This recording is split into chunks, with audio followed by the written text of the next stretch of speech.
Tuhan berkata, Dia menabur benih, dan benih itu ada yang jatuh di pinggir jalan, lalu orang menginjaknya dan burung mengambilnya, sehingga benih itu tidak bertumbuh dan mati. Ada benih firman yang jatuh di tanah-tanah berbatu, kemudian batu menghimpitnya, dan benih itu pun mati karena tidak mendapatkan air dan tidak berakar. Ada juga benih yang jatuh di tanah yang bersemak duri, tetapi benih itu dihimpit oleh duri-duri, sehingga benih itu pun mati. Dan ada lagi benih yang ditabur di tanah yang subur.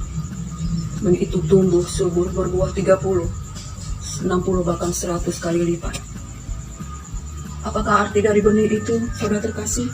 Yang jatuh di tanah, di pinggir jalan, orang menginjaknya, burung memakannya, itu benih firman yang telah kita terima, tetapi iblis mengambilnya daripada kita, sehingga benih itu mati.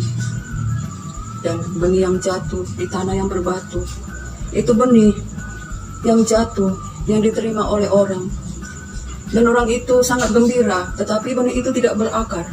Ketika datang cobaan, orang itu pun menjadi murka, karena benih itu tidak berakar sampai berakar dan kuat. Jika datang pencobaan, orang yang menerimanya menjadi murka. Benih yang jatuh di tanah yang berduri, semak duri, yaitu orang yang menerima firman Tuhan, tetapi kekhawatiran, hawa nafsu, kekayaan menghimpit dia, benih itu, sehingga firman Tuhan itu mati, dihimpit oleh segala kekhawatiran, hawa nafsu, dan kekayaan.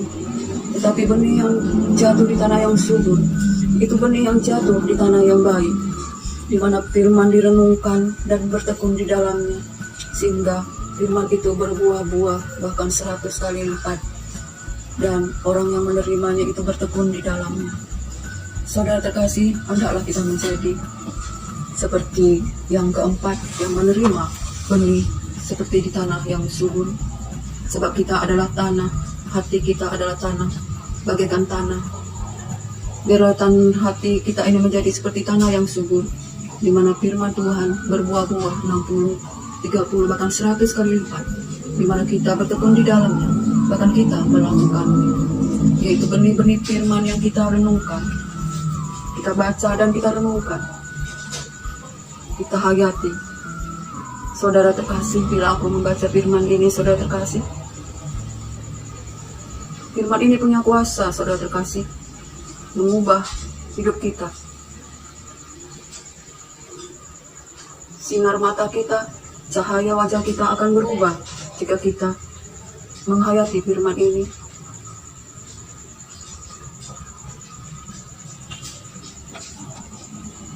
Firman ini hayati, saudara terkasih, maka ia akan bekerja. Jangan firman ini hanya untuk dibaca lalu dilupakan. Tidak ada gunanya, saudara terkasih. Firman ini dibaca, direnungkan, dihayati, dan dilakukan, maka dia akan bercahaya.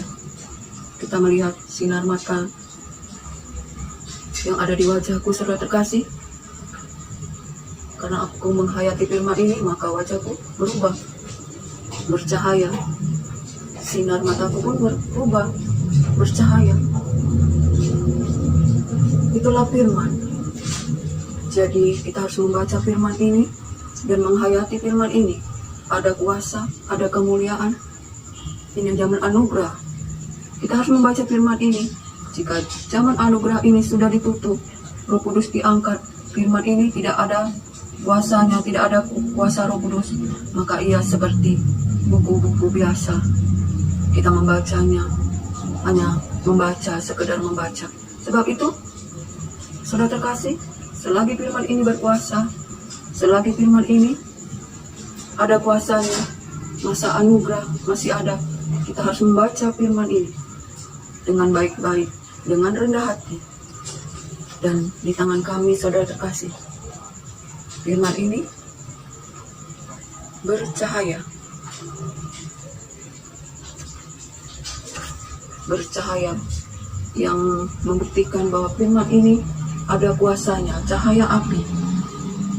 Cahaya api. Sebab Tuhan kita adalah api yang menghanguskan. Saudara terkasih, bacalah firman ini, tekunlah membaca firman, dan lakukan. Saudara terkasih, biarlah kita pada akhir zaman ini, jangan kita menggunakan waktu-waktu yang hujan ini dengan perkara-perkara yang sia-sia, dengan pertengkaran, perselisihan, dalam amarah, kemabukan, pesta pora, keinginan-keinginan daging yang membinasakan. Jangan, saudara terkasih. Lebih baik kita bertekun di dalam firman Tuhan, bertekun di dalam iman, membaca firman dan renungkan, agar kita jangan melakukan perbuatan-perbuatan yang tidak berkenan di hadapan Tuhan. Sebab firman Tuhan berkata, jangan kita menghakimi, agar kita tidak dihakimi. Jangan kita menghukum, agar kita tidak dihukum. Ampunilah, maka kamu akan diampuni. Berilah, maka kamu akan diberi. Firman Tuhan mengatakan, kalau kita tidak membaca firman ini, saudara terkasih, kerja kita hanya menghakimi saudara kita, menghukum anak-anak kita, tidak mengampuni, tidak pemurah, memberi tidak mau memberi. Jadi kita harus membaca firman ini, saudara terkasih, dan kita lakukan. Ada upah, ada kemuliaan, sebab Tuhan melihat dari surga apa yang kita lakukan. Sebab mata Tuhan di mana-mana, juga mata malaikat di mana-mana, juga mata setan juga ada menyaksikan apa yang kita lakukan. Sebab itu, selama matahari masih bersinar, kita harus melepaskan pengampunan dan kita minta ampun kepada Tuhan. Sebab kita manusia tidak luput dari dosa, dalam perkataan, dalam pikiran, dalam perbuatan kita. Sehingga kita setiap saat, setiap jam melakukan dosa-dosa yang kita tidak sadari. Sebab itu kita harus meminta ampun kepada Tuhan dalam perbuatan, dalam perkataan, dalam pikiran kita yang sia-sia. Terimalah firman Tuhan, bukalah hati, terimalah Roh Kudus, terimalah Yesus Kristus Tuhan. Biarlah kita dipimpin oleh firman Tuhan, diajar oleh Roh Kudus, dipimpin oleh Roh Kudus dan Yesus Kristus Tuhan, yang memberikan kita kekuatan dan penghiburan. Kasih karunia-Nya, anugerah-Nya berlimpah-limpah bagi kita. Ada kuasa di dalam nama-Nya, ada kuasa di dalam kuasa darah-Nya. Kita dilimpahkan dengan kelimpahan dari surga. Sebab itu marilah kita berkata, datanglah kerajaan-Mu dan jadilah kehendak-Mu di bumi seperti di surga. Saudara terkasih, biarlah pujian dan kemuliaan hanya bagi Tuhan kita, Yesus Kristus, sumber segala-galanya. Dan biarlah kita bersyukur selalu akan firman Tuhan yang memimpin kita, Roh Kudus yang selalu mengajar kita, mengingatkan kita, mewahyukan kita dengan kuasa-Nya, menyertai kita, menciptakan segala sesuatu oleh firman Tuhan. Saudara terkasih, kiranya kita diberkati hari ini, dan biarlah sampai di sini dulu firman Tuhan. Kiranya kita diberkati hari ini, baik kesehatan kita, rohani kita, jasmani kita, dan biarlah damai sejahtera dari Allah Bapa, cinta kasih dari Yesus Kristus Tuhan, dalam persekutuan yang manis, dalam penghiburan Roh Kudus, menyertai kita sekarang sampai selama-lamanya. Shalom.